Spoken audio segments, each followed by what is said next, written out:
There we go. We are live. Hello, everyone.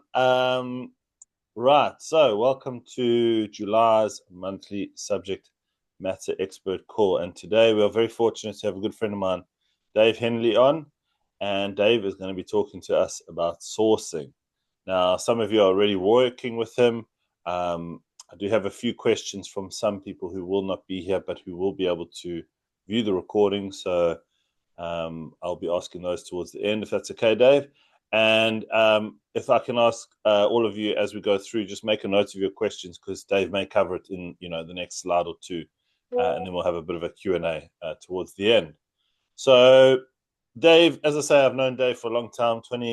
How long? 2016, 2017, something Yeah, like it's that. got to be nearly 10 years It's now. got to be getting up there. And I've got a lot of time for Dave, and I think he does things in exactly the right manner, exactly the way things should be done from a sourcing and business perspective. And he'll talk through what he does and how long he's had his company. Um, and what we're going to be speaking tonight about is dealing with a sourcing agent. How do you deal with a sourcing agent? What is a sourcing agent? What to expect from them? What they should expect from you? Dave, correct me if I'm wrong, you're going to have a couple of deals that some of Yes. your clients have done. Yep. Awesome. Excellent. Great. So I'll switch myself off and I will let you go. Do you want to share your screen? There you see, I told you. um, if you share your screen and let's make sure that's all live. There we go. That as Coming we up. should be. There we go. All good in the hood. All right, Dave, I'll let you carry on. I'll switch myself off and then we'll jump on questions. As we go, sorry, just to everyone watching, if you want, just type in a question as well so that it's recorded. But we will only get to it at the end. All right, Dave, over to you. Wicked. Nice one. Thank you very Thank much, you. Justin. Good evening, everyone. Hope everyone is good and has had a cracking day. Pleasure to be here to come and speak to you today. As Justin said, he and I have known each other now for it's got to be the best part of 10 years. Did a lot of work together. Obviously, both heavily involved in property, and we sort of very much stayed in touch. Even though we're sort of doing slightly different things at the moment, but still very active, still very much investing. He's just asked me to come on and share with you bits and pieces about myself, but more importantly, sourcing, what we do, how we operate, how we can sort of help all of our clients going forward, things that you guys should be looking out for, answer some of the questions that you may well have. Don't be shy, please do, please do ask. I'll tackle a lot of points as we go through tonight. I've probably got about 15 minutes ish. Don't hold me to that, but probably about that on the presentation side. And then, as Justin said, we'll sort of open it up and have a bit of chat and any questions that you guys want to run through. So, I am Dave Henley. The company is Michael Alexander Sourcing. And in terms of sort of who I am, I think typically people would always start with things on a professional basis or a business basis. But I think for me, it's very much more important. Well, it's all important, but on a personal level, that these are the things that I actually enjoy doing. These are the things that I actually enjoy sort of spending my time doing in terms of my family and traveling and all of that sort of stuff. And ultimately, that's why I got into property, and I've got a couple of, property businesses now. So I can't sit here and say to you that I'm not busy because I absolutely am. And did I know that I was going to be that busy when I got into property? Probably not. But here we are. But it does permit me some time to sort of do the things that I do enjoy doing. My most important job role, as I put on the screen there, is being a father to my little boy. He's now 2.5. It is without a shadow of doubt the toughest job role that I have, but also the most rewarding one, I'm pleased to say. And again, I know that's a bit of a cliche, but it absolutely is. And, things changed for me drastically 2.5 years ago because prior to that, it was very much just me head down, cracking on with the business. And now it is still that, but I've got all of this other stuff that I need to do as well and incorporate. I'll talk to you a little bit in a second about my background professionally in terms of what I used to do, obviously about the businesses and the companies that we're running now. And it is ultimately, though, about doing those things so that I can free up my time. I love my golf. I love my traveling. I love my socializing. The best combo is when I can do all of those three things in the same trip. That makes it all sort of doubly worthwhile, if you like. So, from a professional point of view, I should say, my background and my career ultimately was in construction, and I started off in building surveying, moved over to do a lot of project management. So I was still building surveying as well, but the two things are very sort of intertwined. And I was working for a multidisciplinary consultancy when I was in the sort of private practice world. Did that for a good number of years. Obviously, built up a lot of experience. Worked on tons and tons of different projects. All from a little single story rear extension, doing the drawings, doing the planning, dealing with that side of things, all the way up through to multi-million pound like cyclical maintenance programs for housing associations, and worked for commercial clients as well as residential clients, and spent a lot of time, I suppose, ultimately running projects, making money for other people. And again, that was another thing that then sort of pushed me to sort of look at getting into property investment and sourcing to start doing things a bit myself.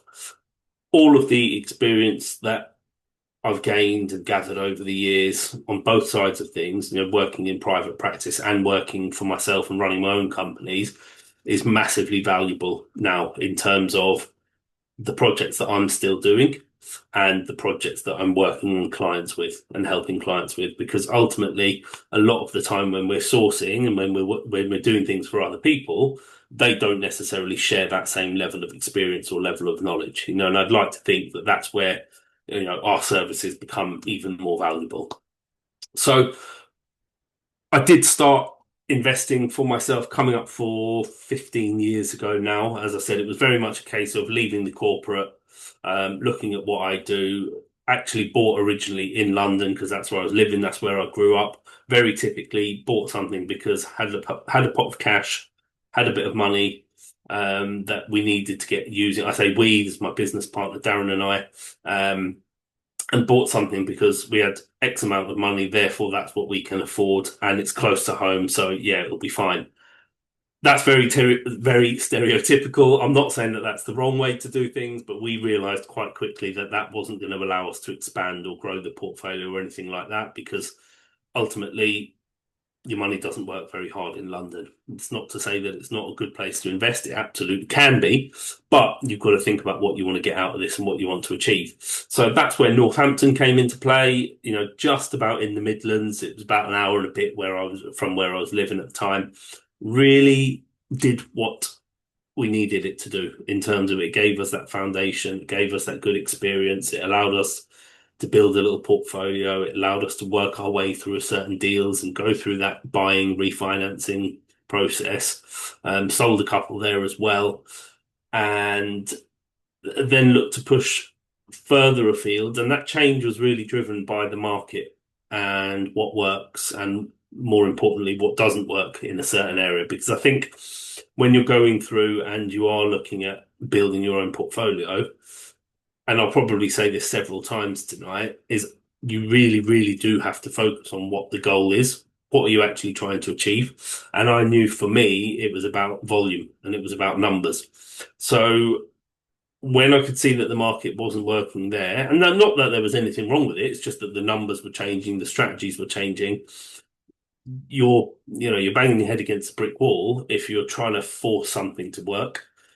We moved further afield, found an area that it did work, and it's no coincidence then that over the sort of coming few years, things really did start to expand a lot quicker.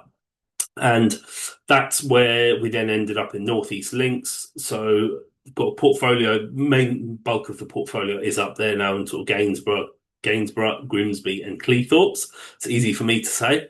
And we do have a few others dotted around various other parts of the country. They are not the sort of bread and butter of the portfolio, if you like. There's a reason behind each of them that's dotted around, but they are well spread. And again, I wouldn't encourage anyone to go and start building a portfolio in 4 or 5 different places, because you'll find it gets very difficult, can become very tiresome, and you tend not to benefit from any sort of economies of scale or anything like that if you're flying here, there, and everywhere. So, property sourcing, which is ultimately what we're here to talk about tonight. One of the big questions and one of the most obvious places to start probably is, what is it? And I'm sure all of you have got, either a very good idea or a rough idea of what property sourcing is. And there's a lot of people out there who certainly have a perception about what property sourcing is. And I think it's a great opportunity for us, the fact that we're in it and we're doing it, to explain to you and to answer some of those questions. So I would bet that a lot of people will just quite simply try and say it's just finding deals. And I will also say that that's not necessarily wrong in itself, but I don't think that that alone gives enough credit to what goes into actually finding those deals. Anyone can go out there and find a deal. I'm never going to dispute that. You absolutely can. But what about everything that goes around identifying the deal in the first place? Filtering through, the good, the bad, and the ugly around deals.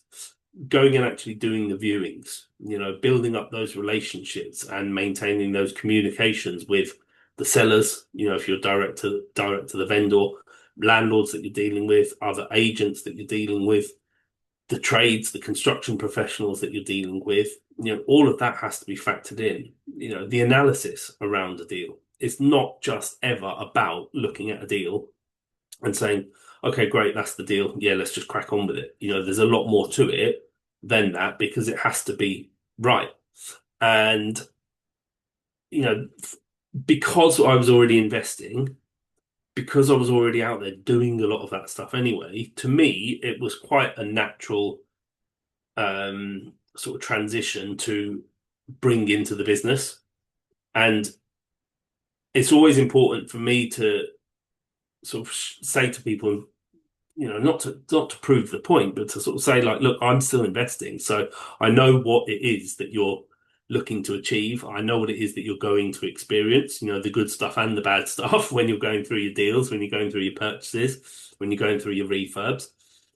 All of that, as I said earlier, that experience comes into its own.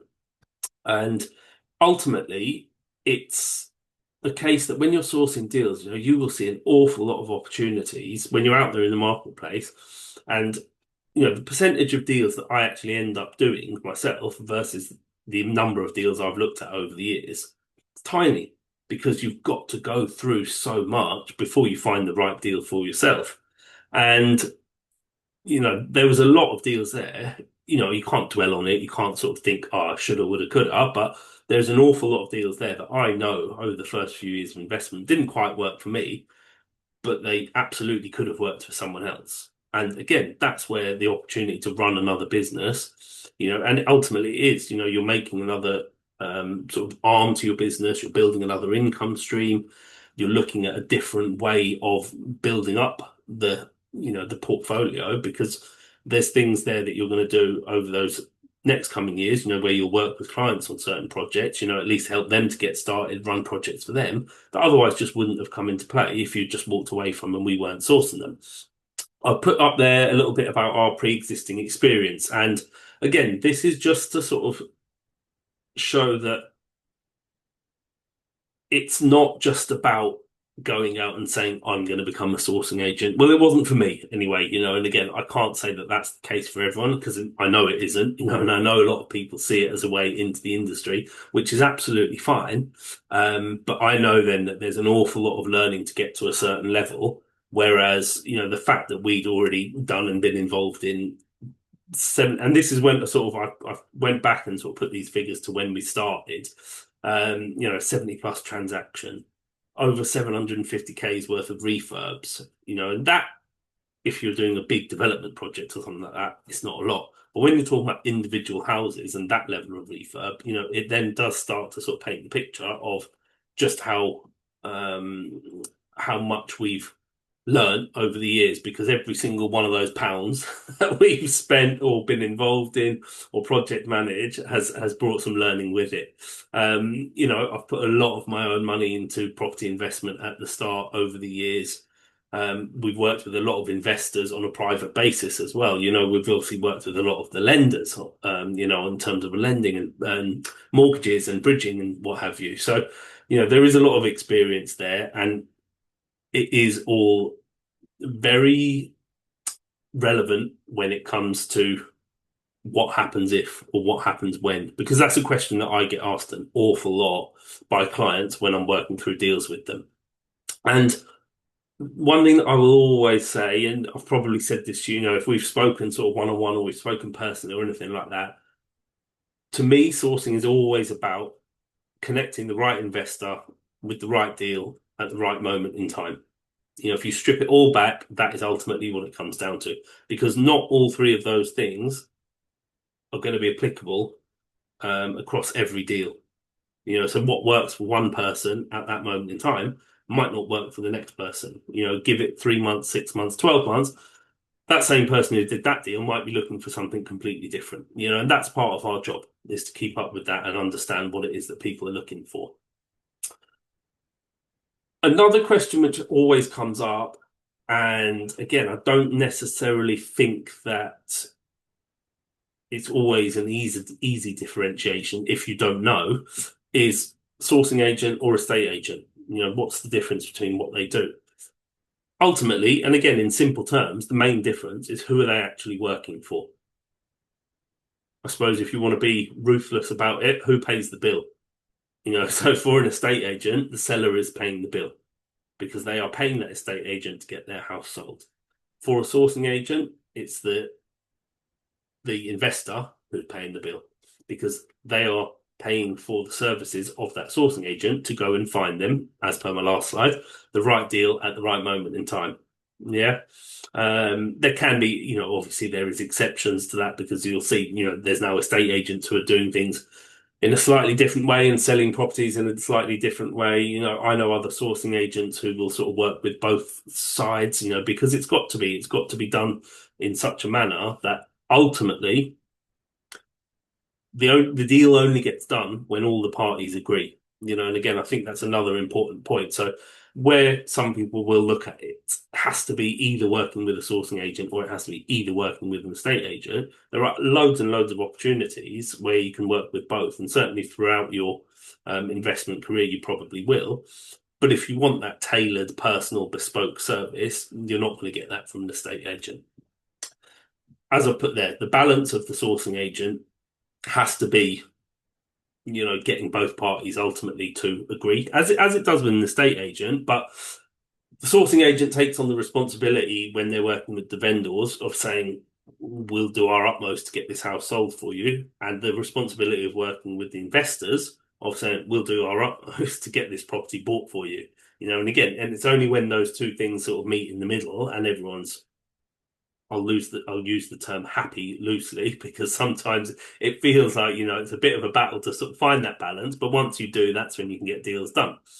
Estate agents typically, again, I'm sure you've all looked absolutely tons of estate agent particulars, marketing stuff on Rightmove and Zoopla and all the portals. They will mass market. That's what they do. Absolutely, that's their model. It's been that way for years and years and years. Does it still work? Absolutely, it does. Are there estate agents now who are trying to do things slightly differently? Yes, there are. There are lots of different ways of sort of buying and selling property now, certainly compared to a few years ago. But that's what the estate agent will do. They will market, they will throw it out there, and they will wait for buyers to come. Sourcing agent, they will be a lot more targeted. I like to think of it like a sourcing agent will have clients that they're working with. They will know the sorts of deals that their clients were looking for. They certainly should do. And they will therefore go hunting for those particular deals. We do end up with a lot of deals that sort of just come our way, because again, we've got relationships, we get past stuff, we get calls to say, have you got a buyer for X, Y, or Z? Then it becomes the challenge of putting party A with party B to make that deal happen.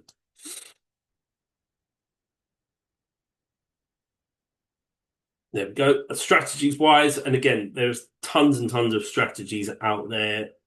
I'm not going to sit here and sort of talk through all of them because probably for 8 or 9 out of 10 investors, they're not going to be looking to do anything more than those three that I've got on the screen. Maybe that is a bit of a generalization, but in my experience, that's true. Buy to let, very, very simple. It's the entry level for most people. It's not necessarily sexy or glamorous, and people don't always, I think, want to or expect to hear that. When I get asked, what's the best strategy, it's very difficult to say. All I do say is the one that always works in my experience is buy to let. Flips, same thing really.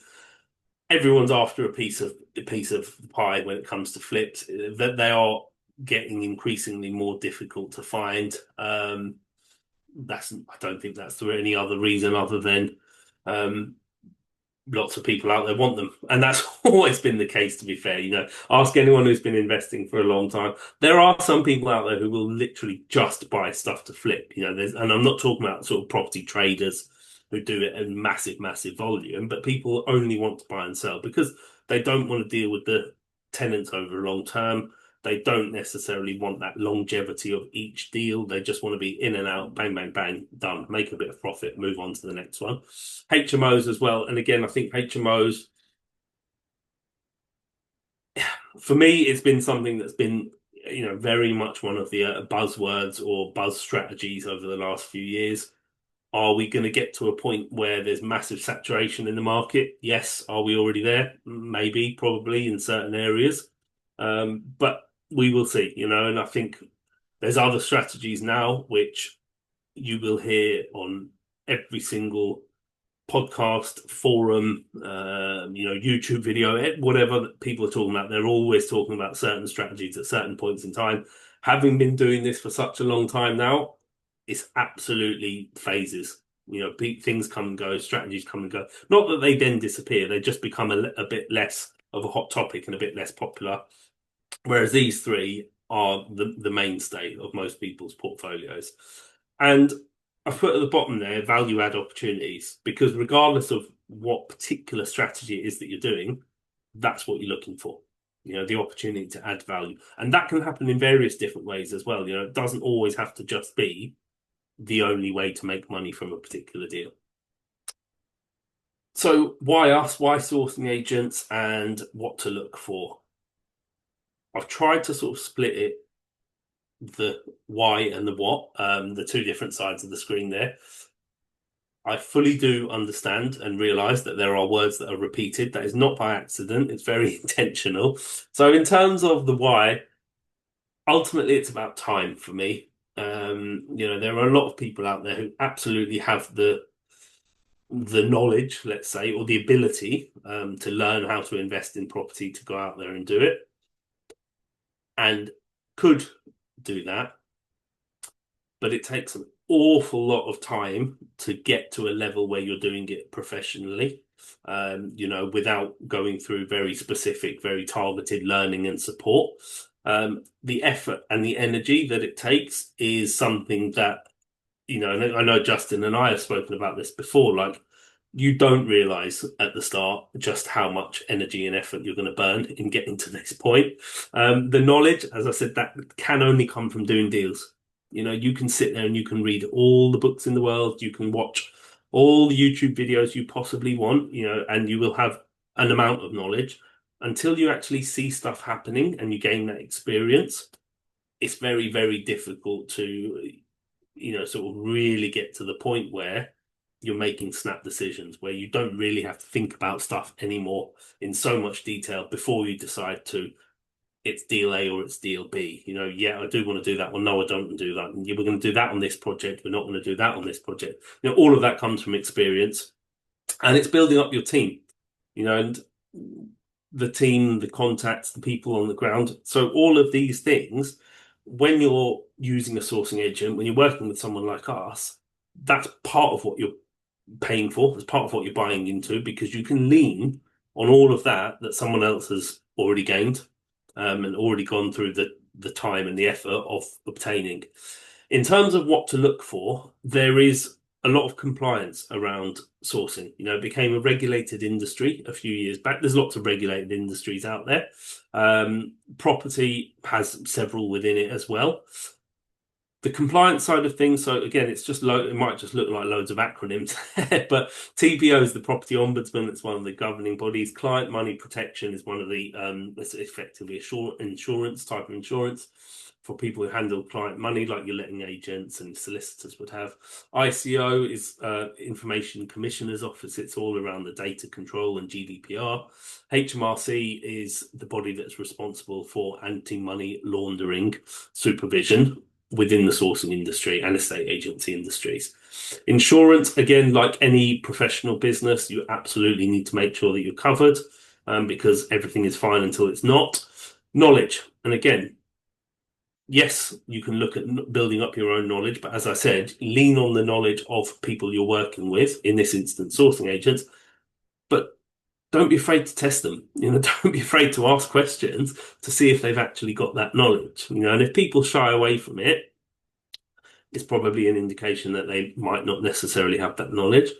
If they've got it, you'll get an instant answer. And if it's something that they don't know, because I'm never going to sit here and say that I know everything about the industry, because I absolutely don't. But if it's something that I don't know, you can be pretty certain that I do know where to go and look for the answer or who to call. Quality assurance. This is an interesting one as well. And again, because there are certain things that you have to have, certain mandatory, not qualifications as such, but mandatory supervisions and mandatory subscriptions. NAPSA is the National Association of Property Sourcing Agents. And again, it's a relatively new body that was set up a few years back. And the whole aim of it and point of it was to increase the quality of people operating in this sector. And I know the people that run it. It's we've been sort of there from the outset. And they're working incredibly hard continually to keep doing that. And I think it's one of those things that the more professional that we can get, the more professional that the industry can get, it's only going to be a better thing, and it's only going to ultimately serve clients and customers that we're working with better. And again, team and contacts. So why us? We've got them. What to look for when you're working with anyone is, do they have that team and do they have those contacts? Because you are going to need lots of other people as you go through this process of building your own business up.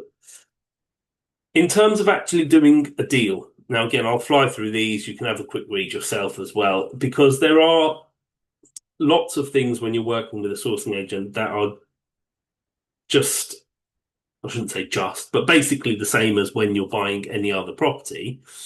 But it's very different when you're buying a property for yourself, for example, say your own home, versus an investment property. And a lot of the time, this comes down to making sure that you're doing what you need to do. And this works both ways, by the way. This is not just for the investor, this is for the sourcing agent as well. And again, I should make that clear from the start. It's like, we're not sitting here saying, you must do this, you must do that. We will do the same things. You've got to be comfortable with how we work, and that goes for both parties. Got to familiarize yourself with the buying process. As I said before, I would be worried if I was an investor and I approached a sourcing agent and they didn't really understand the buying process or the technicalities or the ins and outs of it. You've got to commit to a deal. Deals ultimately do not hang around, particularly good ones. And, that's not to say that all deals don't, because sometimes for various different reasons, deals can just stick. Estate agents will find that, sourcing agents will find that, investors will find that. But more often than not, it's about getting it done, and ultimately we've got to make quick decisions. Funding a deal, that's always massively important, and again, there's various different ways of being out there in the market, of funding a deal. We've got lots of sort of experience under our belt of doing it in various different ways, whether that's with sort of formal institutional funding in terms of the banks and mortgages, which is very typical, with more flexible things such as bridging, and then working with private investors as well. I put solicitors there. It's about having the right professionals in place. Solicitors is the things like your company set up. Are you actually set up ready to go and get a deal done? Surveys, again, we would always say to someone, look, you're more than welcome, obviously, to get a survey done. I always just make investors aware that if you're paying, and again, this is someone from a surveying background, if you are paying a surveyor to go and do a survey for you, fully anticipate that you are going to receive chapter and verse on everything that could possibly be wrong or go wrong with that property before you even get any further along the deal with it. Return your documents. Again, that's not just about your sourcing documents or your people where you're working with. Your solicitor's going to be asking for stuff from you. Your broker's going to be asking for stuff from you. Your lender's going to be asking for stuff from you. We will always try and set a time scale to get a deal done in. And sometimes that can be very quickly. Sometimes it can be prolonged a little bit. And again, that just very much depends on what's needed from the parties that are involved. Communication is hugely important as well. Again, I'm sure many of you will have worked with and probably do work with people in your own industry and outside of your industry and clients and contacts that you have to liaise with on a daily basis who aren't necessarily great communicators. That's not saying that they've got to be able to stand up in front of 5,000 people and hold an audience. I just mean simply responding to a message or responding to a text or an email or picking up the phone just to keep people updated. And, I know it sounds obvious because you should anyway, but behave properly, behave in a sort of professional manner. And again, I've been doing this a long time. I've worked with lots and lots of people over the years. I've dealt with lots of contractors, lots of sellers, lots of buyers, lots of estate agents. And you very quickly start to learn and see the difference between those who act in a professional manner and sort of hold themselves well and behave in a way that you would expect versus those that don't. Couple of deals for you now. And again, these are deals that have been done sort of last couple of years with clients. Both one's Grimsby. Yeah, I've got two examples in here of client deals, and they've got a couple of mine that I'll just fly through. This one was Grimsby. This was a mid-terrace, 3-bed, purchase price 54.5. The refurb was 16 in the end. I should say in the end, because again, this was one where this particular client, I know him very well. I used to work with him actually. He decided they do a lot of the work themselves, so they decided to sort of go a bit above and beyond on this one because they wanted to sort of really push things. And it paid off in the end because when they got that reval done, it was at 85k. And this is going back, it's got to be sort of 18 months or so ago now. So I know that this property, because we've got one just around the corner, this now would be at just shy of 100k. I know that rent is now north of 600 as well. So this just sort of demonstrates to you in real time that things are increasing and things are happening. And that's not just Grimsby, that's most parts of the country. Things certainly have sort of started to level out a little bit. The challenges with this one, as I said, were part of the refurb in that they did decide to do a little bit more than what they necessarily had planned originally. That's not necessarily a bad thing because, again, you've just got to look at if you're going to do that, what's the benefit? What's the payoff? Where is your sort of dividend in terms of do you see the return from it? This again is another one, 3-bed mid-terrace. You can see a theme here. These are ones that work very well. This purchase was a little bit higher in terms of it was 55.5. The refurb, you might look at that and think that seems low, and you'd be right because the property was actually bought with the tenant in situ. That, I should say, is the reason that the rent was low at the time as well. And comparatively speaking, that is very low compared to where it is now. But again, the fact that it was bought with a tenant in situ meant that there was income there from day one. It meant that there was still an opportunity to add value, as you can see, in terms of the reval, because that was done pretty soon after the works. But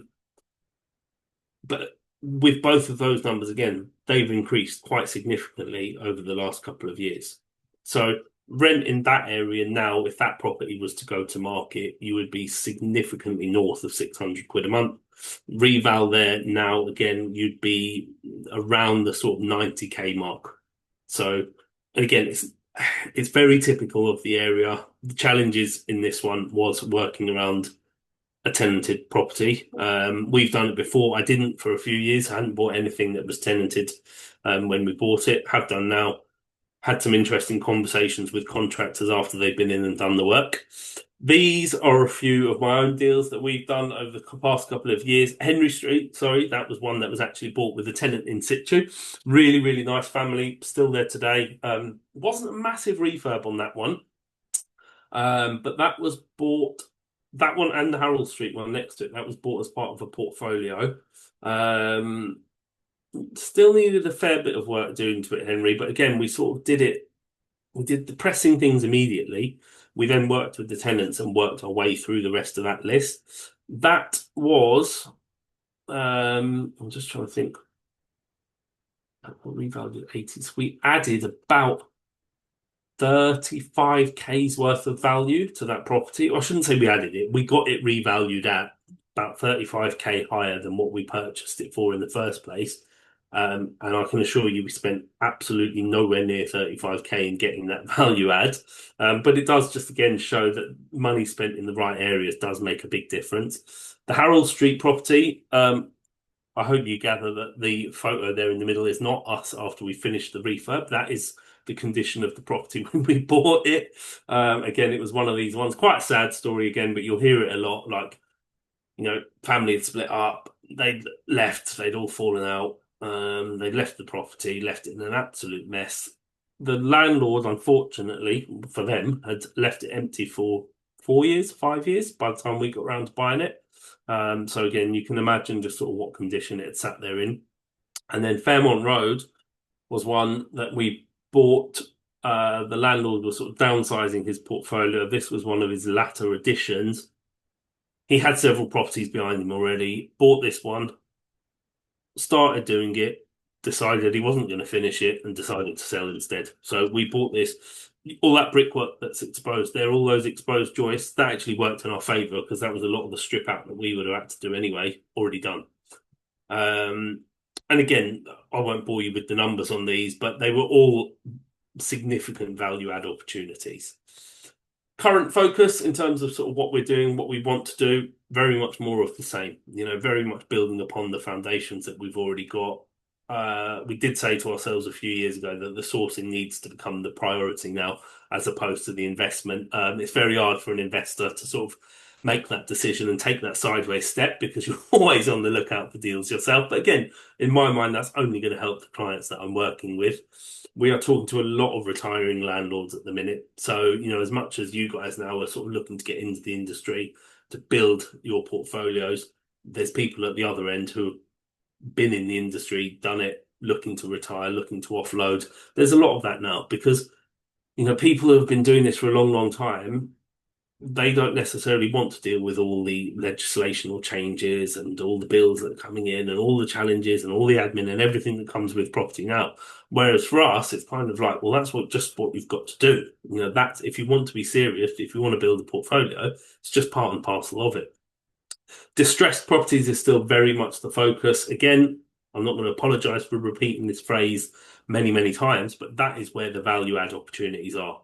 If you've got properties that need work, that's a big tick. It's not necessarily to say that every single time you do a deal, it's got to be a property that looks like one of those I've shown you just then, because it doesn't. There are a lot of people out there, those retiring landlords, who are just looking to offload stock, which actually isn't in bad condition, but they've made their money from it. They've benefited from years and years of cash flow. They would much rather just a nice, smooth exit from the market. Suitability for SH is social housing. And again, it's sort of definitely a strategy that's been around for many, many years, but it's definitely also a strategy that you can feel becoming more prevalent and more relevant in the market today. I suppose lots of people will choose to listen to the news and read what's in the newspaper. That's up to them. Certain things get peddled and certain agendas get pushed in a certain way. That's absolutely fine. But one thing that can't be disputed at the moment is that need for social housing. And, we've seen it. We work directly with the local authorities in our area. We've got charities that we work with closely in our area as well. We've handed several properties over the last few months. two charities, our housing associations, they're responsible for fulfilling that need. And, it can be a very, very good strategy if you know what you're doing, if you're prepared to put the work in to get there. Is there room to flip? That is one of the first questions that I will always ask myself, or I will always look at when I'm weighing up a deal, because again, ultimately, it just gives you that alternative exit if it's something that you don't want to keep. And the more challenging ones, that's always there as well. Again, the sort of nice, simple 50, 60, 70K buy-to-lets, they will shift all day long. But there are more challenging deals as well. We sourced on recently a block of 6 flats in an area. And it certainly wasn't an easy one to get shifted, in terms of not everyone's out there looking for a block of 6 flats that they want to buy. But the fact that one of our clients actually ended up buying 6 flats for 260 grand, all tenanted, all with income from day one, all well, the whole block was significantly under market value. That just goes to show you that the challenging ones can be a good little lead as well. And branching out further, so again, I've literally had a conversation today with another good mate of mine who is based up in Scotland. We've got a property up there as well, and it's the area that he operates in.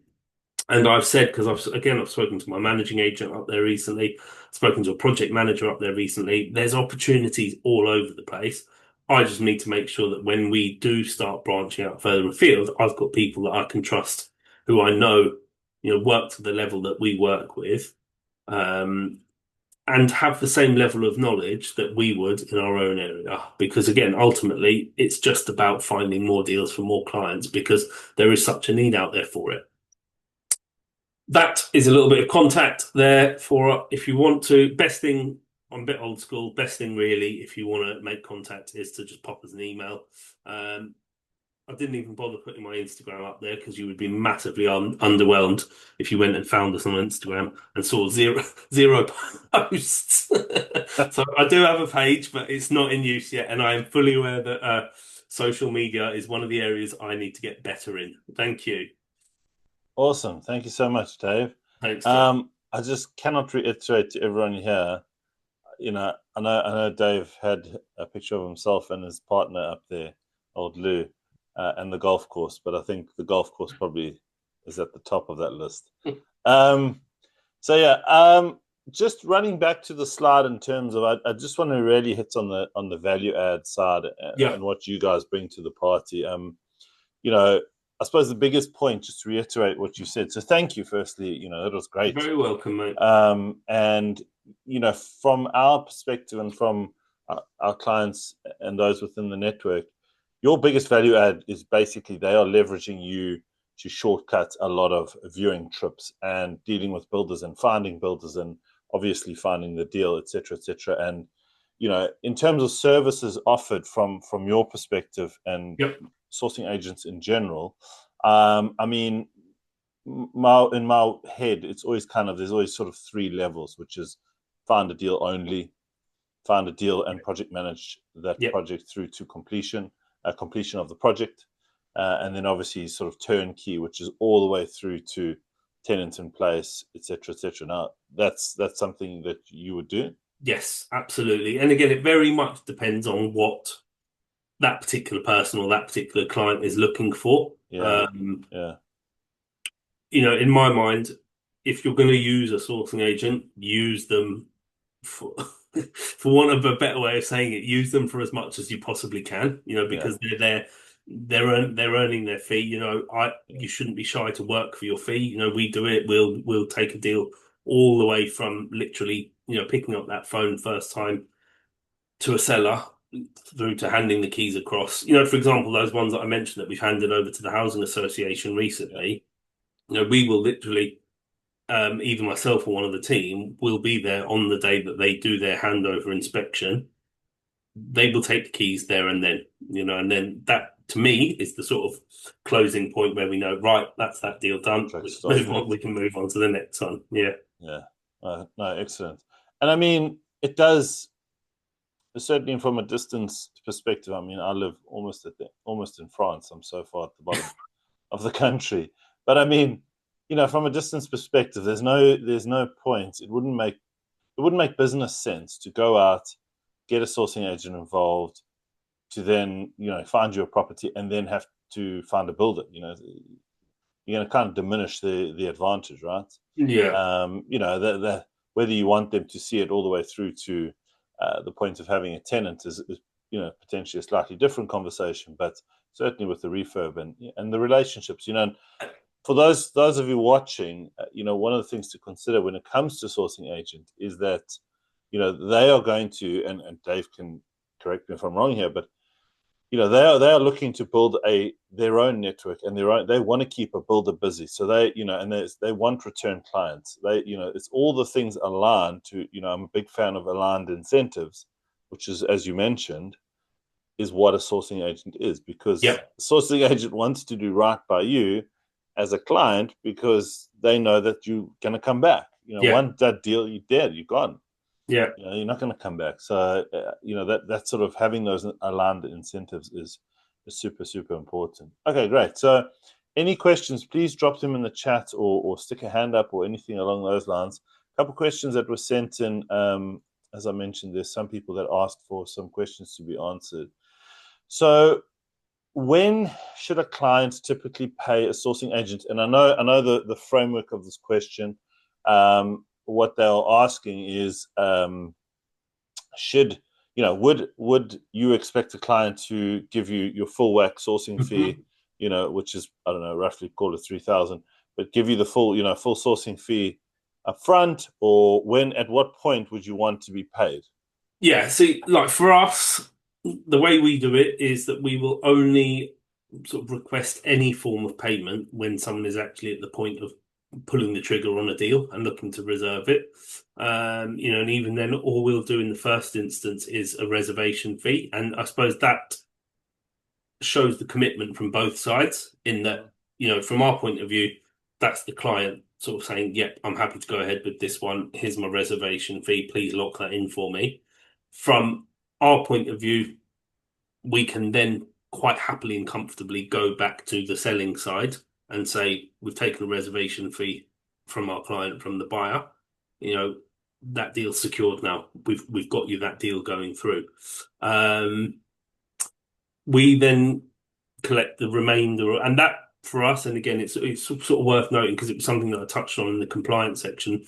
That just sits in a separate account. That money then, in the form of a reservation, doesn't just go into the main business account and is there to be used. It has to sit there until the exchange has actually gone through, because at that point, legally, party A is obliged to sell to party B. That money then has been, the work for that money, if you like, has been ratified at that point, in that you've done what you said you're going to do and you've got the deal to the point of exchange. And then we collect the balance at that point, because that's the first bit of the fee in terms of the sourcing fee. It's earned at that point. Yeah.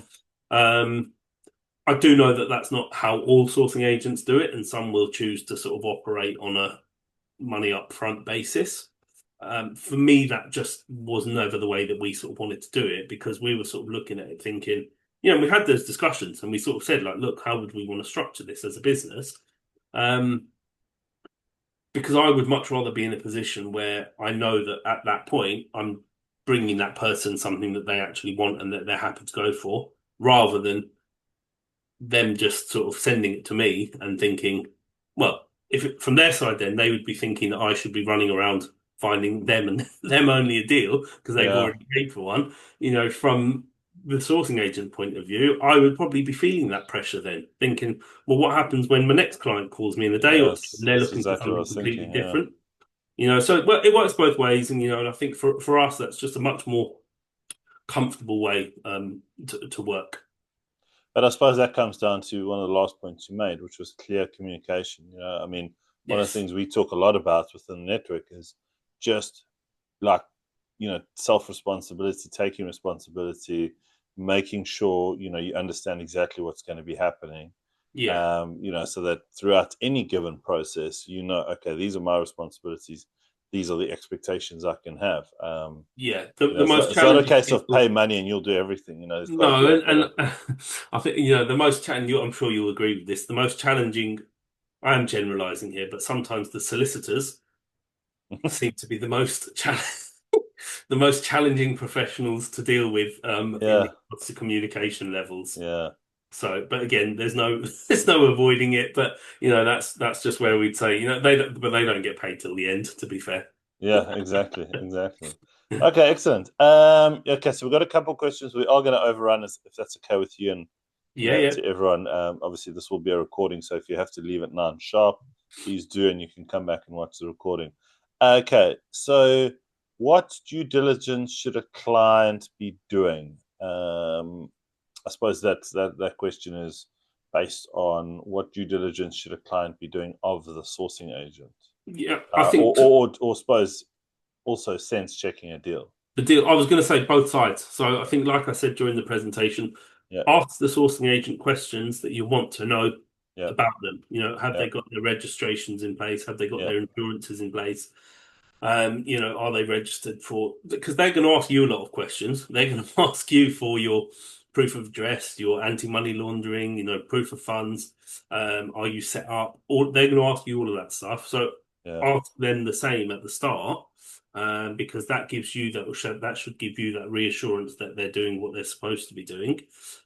Ask for their experience as well. Most sourcing agents all sourcing agents should be happy to share deals that they've recently done. They might, to be fair to their other clients, redact some of the specific yeah. Of details course, yeah, in terms of the addresses, the specific costs, and things like that. But they should absolutely be happy to share for you examples. And then likewise, due diligence on a property, absolutely do not take the fact that it's come to you from a sourcing agent as an excuse to not do your own due diligence. Because at the end of the day, you are still the one who's buying that deal. So you have to be absolutely happy and certain that is the deal that you want to go ahead with, because the sourcing agent can only provide you with the information that they've got. yeah, And I think I personally will always work on a basis that's very conservative in terms of the numbers, both on the way in and on the way out. yeah. Um, but also that's backed up by my own experience, my own knowledge, deals that we've recently done, the fact that I know how much things should cost in terms of a refurb, your comparables and everything like that. You can absolutely look at that, and you should be verifying what's being shown to you. Okay, perfect. Thanks. And then from so from Sapphire here, at what point does an introduction cross over into the point of requiring compliance? So I'm guessing the question there. I mean, I do know a bit of background to that question, but if somebody was introducing two people, investor and vendor, Hmm. at what point are we getting into a sourcing agent compliance perspective? If I someone's It's an area putting of the both shade of parties in grey. touch with each other, that is sourcing. Okay. I think if again, I'm laughing because it's something that comes up all the time. And again, I see it on the forums and the groups that I'm in. It's Yeah. a question that always gets asked. If you're having to question it, and you're having to think, am I sailing a bit close to the wind? Or someone is, Yeah. whoever we're talking Yeah. about. Yeah. If you're thinking, am I sailing a bit close to the, am I getting paid for this? Am I earning a fee out of this?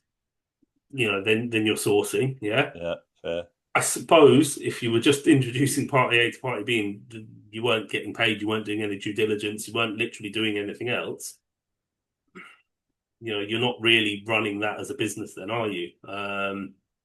But because this comes up very sort of similar vein in co-sourcing, and people always you'll hear people talking about co-sourcing. Mm. Co-sourcing is fine, but someone or both parties absolutely has to take responsibility for all of the due diligence that they're required to do in the deal. Yeah. Okay. Yeah. So the due diligence is on both sides. It's the vendor, are they allowed to be selling that property? Are they the owner, or are they Yeah. legally allowed to? have they disclosed all the information that they should be disclosing about the property? And then on the buyer side, is that person who they say they are, is that proof of funds been checked? Is it genuine? So on and so forth. Someone has to do all that due diligence. And I suppose what it ultimately comes back down to is if you were put on the spot and asked the question, can you justify what you've done? Yeah. Or can you, is the paper Justify trail your there, fee. or Yeah. is the record there to show it? Because like insurance, isn't it? Everything's fine until it's not. Until it's not. Yeah. Yeah. Nice. Thank you. And then we had another question, which was if a client reserves a property subject to viewing, would he lose the deposit if he then cancels the deal? Again, for me, this always comes down to what's the reasoning behind it, because Yeah. I would always say to someone, I don't want to take a deposit or a reservation fee off you until you're committed to that deal. Yes. Because and again, I don't hide behind this. We make it very, very clear in our terms and conditions that if someone changes their mind or just decides that no, I don't want to do that deal anymore, or no, actually, I'd rather do that deal over there instead, or oh no, I think this deal looks different to how I thought it was going to look. Yeah. I don't want to do it anymore. If I've already committed to the seller at that point and said I'm going to get you your property sold, he's not going to be very happy with me. If I then turn around and say, "Oh, sorry, my client's just decided he doesn't want to do it anymore," it happens all the time in state agency. And Yeah. I think Yeah. this is what winds people up so much is that actually in this country, you're not committed to buy a deal until you've changed money, until So you they've exchanged. until you've outlaid money, until you've Yeah. transferred that deposit money to the solicitor, Yeah. until they've actually exchanged contracts, you can pull out. Yeah. And it's again, I'm not going to change that. It's not my place to. It Yeah. doesn't matter what I think about that. But the way that I would always rather work is I do not want anyone to sort of reserve a deal until they're happy. Yeah. And I If there suppose was something drastically wrong or different yes. with the deal, absolutely. I would Yeah. always then just say, look, it's fine. Like, it's not your fault. That's on Yeah. me or that's on the seller. Yeah, I'm, big enough and ugly enough to accept that. But, you know, I've lost out on deals before where people have just changed their mind, and it's not really what I ever want to be involved in, and certainly not to facilitate. Yes.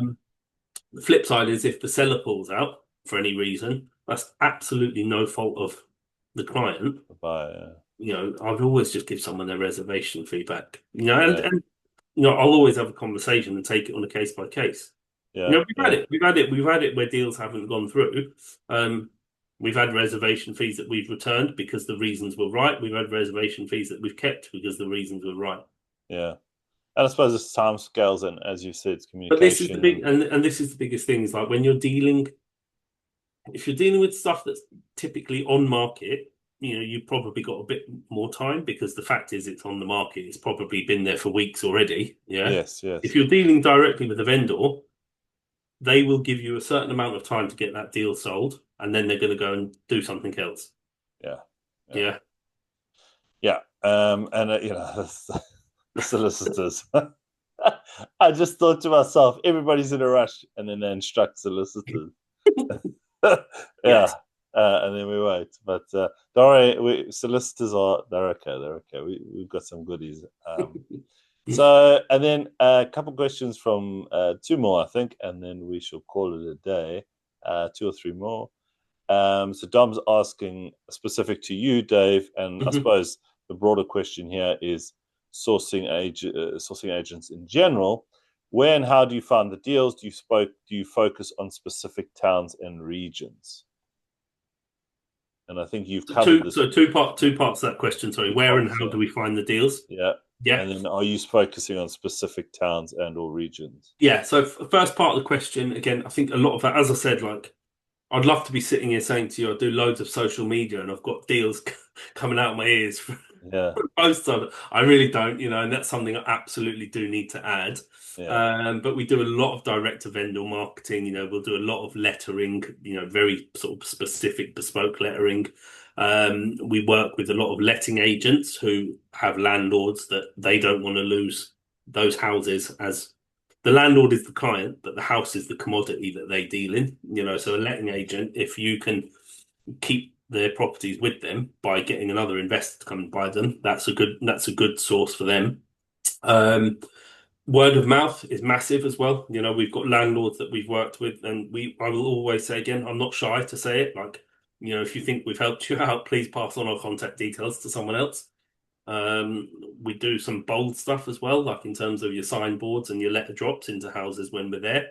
It's always interesting when you're sort of putting a letter into a house slowly, knowing that someone's going to stop you and talk talk to you. Yeah. You're either in their garden or in their next door neighbour's front garden. Yeah. Contractors can be a very good source as well, because when you actually build up that team, so like we've got now, I was literally, before I came on here, I was on the phone to the plumber. He said, "Oh, can you chat?" And we were chatting about a project. I said, "I've got about 3 minutes," and he's like, "Right, I'll be quick." But it's building up those relationships with those guys, and because they work with landlords, they Yeah. see distressed properties all the time. And I always say to them, like, look, pass on my contact, because they know they're gonna, earn some crust out of it as well, because they'll Yeah. get jobs. And then in terms of specific areas, yes, Dom, for us, absolutely. So one thing that we were also very clear about when we started out was that we only wanted to source in areas that we actually invest. And again, I think I'm not trying to sort of blow our own trumpet, but the reason that we can do that is because we do invest, and for me, it just makes more sense because I can be more efficient with it because I'm visiting those areas anyway. I've got the team on the ground, as I said during the presentation. I've got the contractors that I've just mentioned. I've got the letting agents that I work with. I've got local solicitors up in those areas that we work with. So, all of that, every single stage gives efficiency. And the fact is, then I can stand there hand on heart and say to you, I know what that property is going to rent for because I've got one around the corner. Yeah. I know what that property is going to value up at. It's Yeah. fine. You can see what's on the market and people are trying to sell their properties for all sorts of money. I know what's going to get valued up at, give or take, because I've got one around the corner. I've got one 2 streets away. Clients just bought one here or there. And I think ethically, you should be able to sort of provide that level of information. It's not necessarily, if you're buying a sourced deal of someone, that's not necessarily what you're paying for. To me, I think that's an added val. Yeah. But again, I know that there's people out there who source any old thing in any old corner of the country. Mm. How, I don't know. I don't see. They must know something I don't. Mm. Yeah, that area knowledge type thing. Yeah, it's That area huge. knowledge, I'd say it's pretty much on a par with knowing good local contractors. Knowing that, in the street at the other end is a bit of a war zone, but this end's amazing. Mm. Having those sorts of little bits of Oh, there's knowledge. literally, there's streets up in any sort of part of the country. There are Yeah, streets where literally one side is fine, one side is probably not the best. yeah, And yeah. it's not to say don't ever do deals there, but you've just got to be tighter on your numbers in certain Yes, yeah, respects. yeah, Yeah. absolutely. Okay, cool. Two more questions. So, okay, Dom is asking about what about new build multi-units or flats located in inner city locations coming to the end of a build in the next 3 to 6 months with a 10 to 20% discount with a guaranteed rental income being offered in the region of 8 to 10% yield? Is this your thing, or are there pitfalls to this type of investment? I'm going to say, Dom, we are speaking in the next couple of days. Tomorrow, I think it is. We can cover that. That's not your thing, Dave. I know It's the not, answer. it's a very specific type of buyer who's Yeah, looking for that sort of thing. yeah, exactly. That's quite a different. And then final question before we wrap up. We haven't overrun too much, which is great. Is what are your biggest challenges as a sourcing agent? This was something that was sent in. I thought, oh, actually, that's quite a good question. I mean, what are your biggest challenges? I don't know, in the area, in terms of who you work with, or Yeah, I yeah, think ultimately it always comes back down to the fact that you're working in a people focused industry, yeah, and as anyone who works with people will know, people are challenging, and we've got certain standards. The people that we work with, in terms of the professionals that we work with, the contractors that we work with, they've got certain standards as well. yeah, But yeah, you know, we will deal with some very, very interesting sellers. And I say interesting, that's probably a good way of putting it. Uh, Diplomatic. and likewise, we will deal with some very interesting clients. I've got clients who literally we might exchange two or three emails throughout the entirety of a project, Mm, and that's that. I've got sellers who will be on me every single day. What's happening? What's happening? And I'm like, just sometimes you just got to let things go. yeah. Um, but it's ultimately it's about managing expectations, because you do have to appreciate, and I suppose I'm fortunate in that I've worked in a lot of roles that are heavily, heavily people focused, so Mm, I'd like to give myself a fair bit of credit that I can deal with people um, relatively well because you have to in this business, and you will get and sorry, I should mention as well estate agents in this as well, because a lot of people think that, it's always an ongoing battle. I think a lot of estate agents think it has to be a battle immediately when you say you're sourcing properties on, whereas yeah. actually you've got estate agents who I get on really well with. And I say to them, if you bring me something, like I'll get it sold for you before you even have to market it, if the numbers are right. I'll save you a lot of work and you still get your fee. Yeah. But it's really does come down to managing expectations. Is that a seller will always think that well, not always, but more often than not, will always think that their property is absolutely worth that. Yeah. It might not be.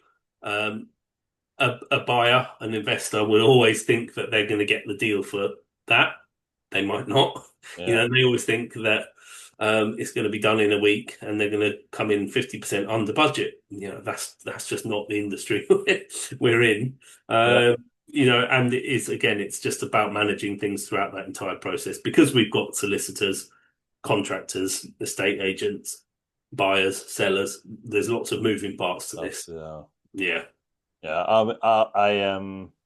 I think one day I'll do a little bit of a rant about the estate agents because I mean, ultimately, they are actually, realistically, they are part of your team. As an investor, and as a sourcing agent, you guys work. I always say to people, I say, look, and I'll always ask a client, a new client, first time I speak to them, I say, are you happy with on-market deals? And they'll look at me like, why are you asking me that? And I'll say, because just because a deal is with an estate agent already doesn't mean it's not going to be a good deal if we can get it for you at the right price and bring the Yeah. refund in at the right level. Yeah. Um, and again, that's a question that I often get asked. Well, I often see very few people will ask you it directly to your face, but I often see it out there.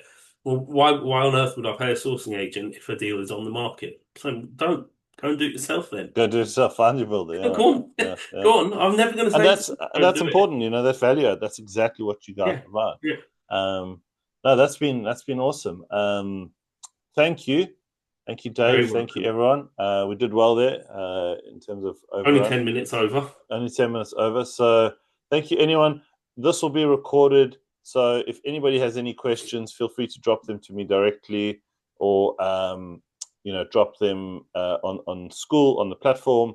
Just ask on the platform so that everyone can see, because obviously that's how we all grow and get wiser in this game. So Dave, thank you, mate. Good to see you. Thank you. Thanks, everyone. We've got a good couple thank yous coming in, and I'm sure I will speak to you soon. Thank you so Nice much, one. everyone. Cheers, Cheers, everyone. everyone. Bye. Bye, Good night. bye, bye.